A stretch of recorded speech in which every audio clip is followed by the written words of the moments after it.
Hello there, gentle viewer. Come a little bit closer while I tell you a tale of daring heroism and struggle against inevitable odds. No, I'm not talking about what happened in the latest session of our Rose of Westhaven campaign, although there were demons, vampires and all manner of craziness in the session, which I'll be getting to shortly. No, I'm referring to the fact that once again OBS, our video recording software, has been a bit of a... That's right, once again something has gone wrong with the video footage from our session, so I'm having to record a summary as the only way around it. Hopefully I've found a way to sort this out in future, but for now I hope you at least enjoy the summary.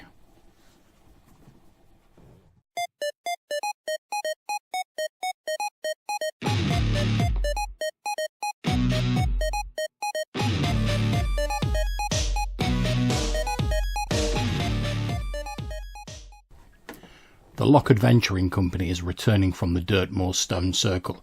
With the aid of the sacrifice of Captain Hayes and the knowledge of their new dwarven comrade, they have been able to successfully bind the demonic Lord of Words permanently in the circle. As they arrive in Porthcroll, Sasha heads off with Maddock to help him get settled in. Odrin and William begin heading back to the small house, currently acting as a base of operations for the Lock Adventuring Company. On the way they see some children play fighting with each other. One of them is wearing a saucepan on his head and pretending to be Edwin Locke, shooting his friend with a stick.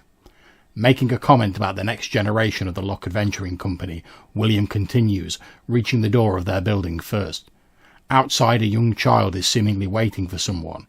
As William approaches, he asks them if they're the Lock Adventuring Company, and, after they answer in the affirmative, he hands over a piece of parchment, telling them that Captain McCormack paid him 5 shillings to deliver a message to them.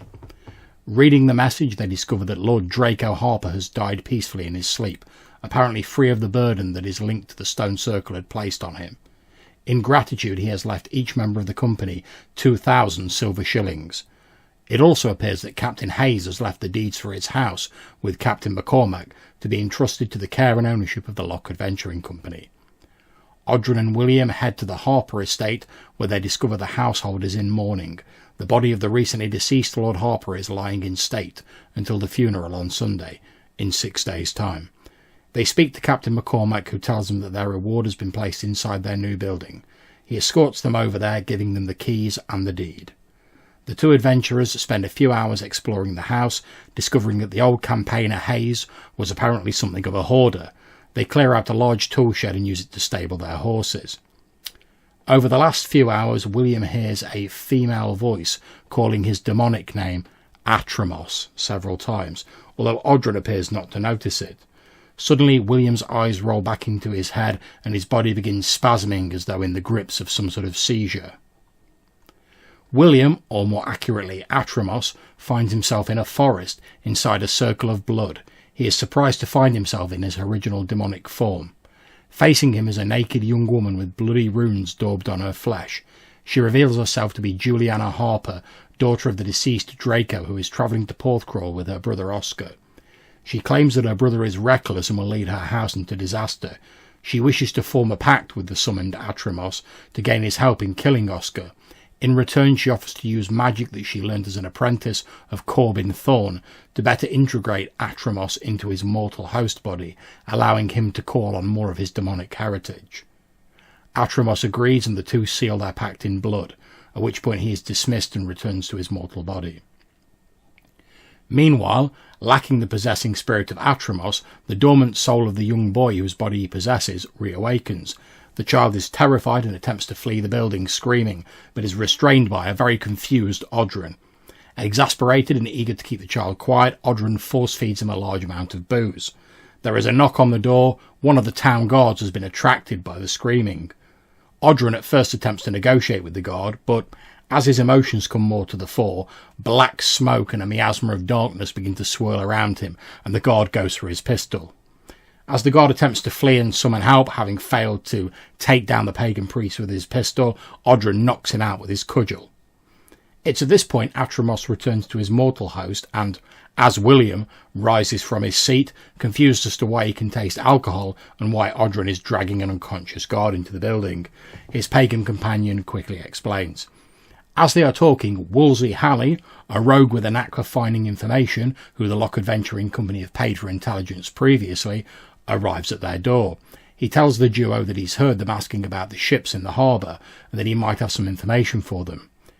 William pays Wolsey to forget he's seen the unconscious guard and then pays for the information on the ships. Wolsey tells him that the 3 ships belong to the York family, also known as the family of the White Rose. Apparently their family used to have one of theirs on the throne before the current monarchs deposed them, banishing the rest of the family to Scotland. Wolsey has heard that the patriarch of the family, the war hero Richard, is on board one of the boats and is seeking to formally ally his house with the Harpers and others, including the parliamentarians, to once again make a play for the throne. William thanks Wolsey and their informant leaves. A short time later, Odrin decides that, not wanting to kill the guard, he needs some help. Meeting up with his tutor, the sage Salazar, he claims that he is trying to help a mentally troubled man and asks the old sage for a herbal tonic that would help the man sleep and forget his troubles.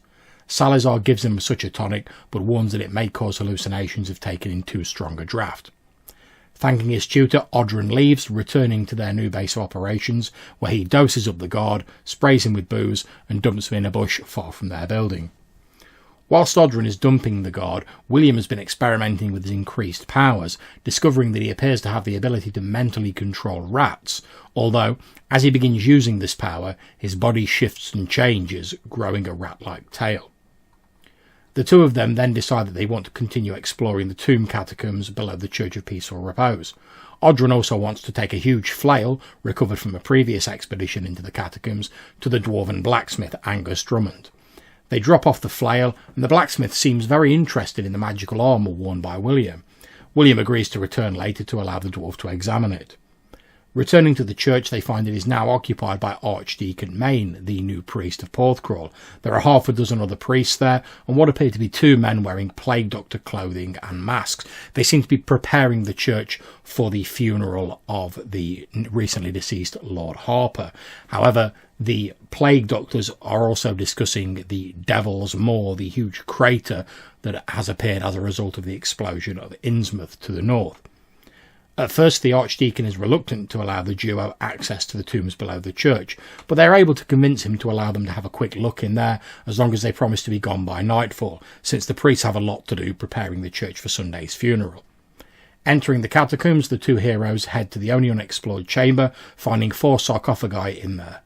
When they open the sarcophagus belonging to a Roland Harper, the temperature drops and the spirit of Roland appears, claiming to have sent away an ancient blade, hoping that ridding his family of it would earn God's forgiveness and end their curse.